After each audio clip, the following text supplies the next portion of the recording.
Jangan mau ditakut-takuti polisi, suruh urus dulu tuh Verdi Sambo. Sepanjang kita tahu apa yang kita lakukan benar, kita tidak merugikan orang lain, jangan mau ditakut-takuti dengan pasal. Jangan pernah anggap enteng suara. Karena lewat suara, kita bisa didengarkan dan kita bisa memaksa penguasa untuk menuruti apa kehendak rakyatnya. Jangan mau suara kita hanya dihargai 5 tahun sekali di bilik suara doang atau pada saat pilkada. Jangan mau suara kita hanya dianggap berharga 100-200 ribu atau dapat jilbab pada saat kampanye. Biasanya modusnya itu kan bagi-bagi kaos partai atau bagi-bagi jilbab untuk yang perempuan. Jangan mau kita hanya dikerdilkan sebatas fans yang bisa berbaris seperti itik.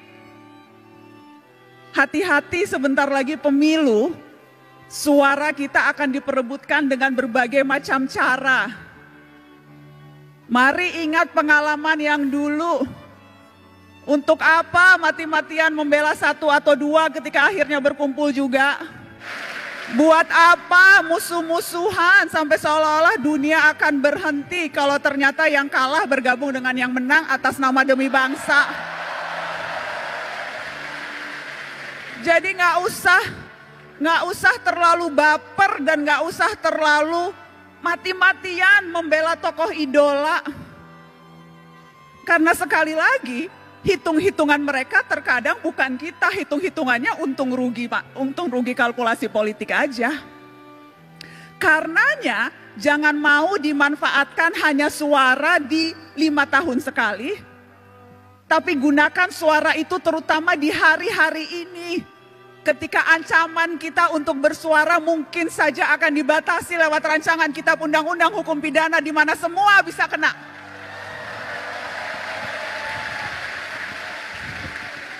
Terlalu berharga suara kita. Dan saya selalu bilang ini, cuma itu yang kita punya, suara. Negara punya yang lain. Negara punya kuasa, negara punya tentara, negara punya uang, kita punya apa? Kita punya suara. Dan yang harus kita waspadai adalah ketika kita terlalu takut dan berusaha mengecilkan suara kita, padahal yang kita butuhkan justru teriakan-teriakan. Jadi ya, menjadi pemimpin, menjadi presiden itu bagus, niat mulia.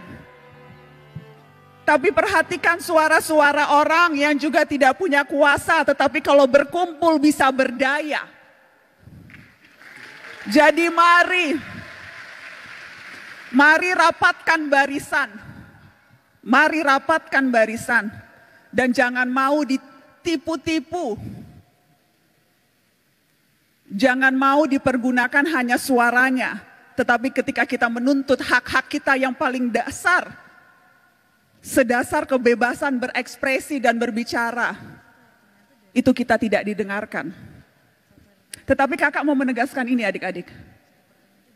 Pergerakan jangan hanya sebatas kerumunan.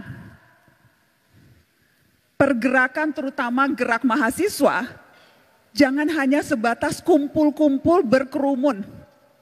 Ya, demonstrasi perlu dan harus terus dilakukan kalau memang strateginya seperti itu. Anak muda hari-hari ini adalah anak muda yang seharusnya pintar memilih dan memilah informasi, mana yang sampah, banyak sampah sekarang di dunia maya, dan mana yang fakta. Mana yang berita, mana yang opini, dan hati-hati mana yang propaganda. Dan kalau sudah yakin, sampaikan itu dengan lantang. Jangan mau ditakut-takuti polisi, suruh urus dulu tuh Verdi Sambo.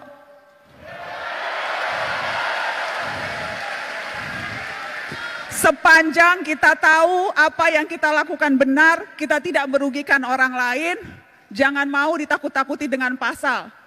Kita juga bisa belajar pasal-pasal, kita juga tahu apa hak-hak kita sebagai warga negara. Kalau tidak tahu, cari tahu. Jadi jangan mau gampang ditakut-takuti. Dengan cara itu, kita bisa berdaya dan kita bisa memberdayakan orang lain. Dan harusnya itu ultimate goal kita dalam hidup. Bukan hanya memperbaiki kualitas hidup kita sendiri, tapi bagaimana kita bisa memperbaiki kualitas hidup orang lain. Dan itu bisa dilakukan tanpa jabatan formal, tanpa jadi presiden, tanpa jadi menteri, tanpa jadi anggota DPR, tanpa perlu pangkat yang tinggi. Kita bisa melakukan itu dalam tindakan kecil seharian sekalipun. Karena kuncinya sebetulnya peduli dan bersatu. Kutipan yang selalu saya tunjukkan ke setiap mahasiswa ketika Bung Hatta bilang seperti ini, peduli dan bersatu itu adalah kunci. Karena kalau tidak, Indonesia hanya seperti seuntaian gambar di peta